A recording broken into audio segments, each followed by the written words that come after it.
For those who journeyed to Dover to get news, it's been an agonising day. Company spokesmen have issued regular bulletins and the numbers of survivors have gradually risen as more people are rescued. The numbers of survivors, we have, the latest figure is 405. That hasn't actually been confirmed, but as far as we know, it's pretty accurate. But for some, there's been no real news. This lady and a friend have heard nothing about 5 people, one of them her son, who were aboard the stricken ferry. Any news would be welcome. You just want to know. That's right, it. Yes, whichever way. Whichever way. Right. As long as we know, at least then we can make plans for what's got to happen or what's going to happen.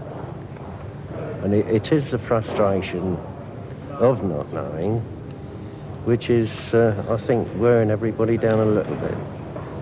Hopefully there won't be anything to go to pieces about, you know, so... well, let's hope it's good news anyway. That's right, yes. Hope springs eternal, doesn't it? The shock of the tragedy was summed up by a crew member who would have sailed yesterday, but for a day off. I think nobody was quite prepared for that one. It's, some 4 or 5-year-old child would probably have as much chance as a fully experienced AB at dealing with that sort of situation. Having the whole world turned upside down, you know, no, it's, God, sorry if I keep lapsing into silences, but, God, it's too much to think about. There's a lot of friends of mine on there as well, and they're, I just hope they're all right. Tonight, the Salvation Army is on hand to comfort those still going through the agonies of waiting, and the chairman of Dover District Council has announced a disaster fund. Contributions can be left with any branch of the National Westminster Bank. Just what went wrong won't be known for certain until there's been a lengthy inquiry.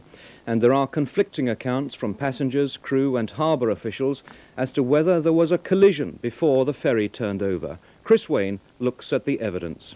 The vital clue to what may have caused this tragedy can clearly be seen in these pictures. This is a photograph of the Herald of Free Enterprise on a normal cross-channel trip. Note the smooth line of the clamshell doors in the bow. Compare that with these shots of the ship lying on her side. The starboard door is clearly wide open. The Herald of Free Enterprise had set sail heavily laden with juggernaut trucks and cars.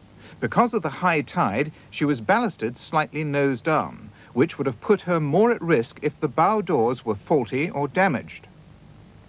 Somehow, water flooded in, apparently through the bow doors. There seem to be 2 possibilities, collision and door failure.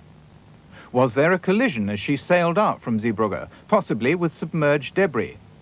The captain has spoken of a sort of crash, but other survivors heard nothing, and harbour officials say there's no damage to the sea walls. So was it a failure of the bow doors? As you can see from these pictures of the Herald's sister ship, even if that happened, there's a second pair of hydraulic doors which form a watertight bulkhead.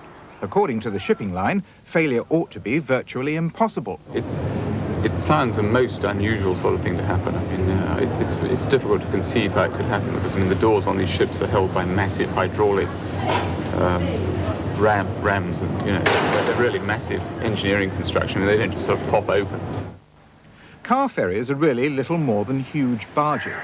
Just above the waterline are 2 car decks designed for trucks and cars to drive straight through.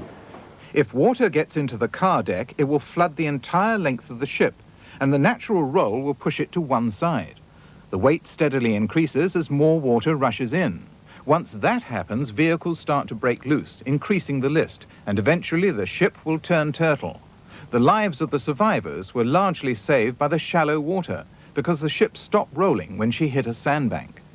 By then, in the passenger compartment, ceilings had become walls, and corridors deadly shafts, and many of the passengers sliding across the deck had been badly hurt.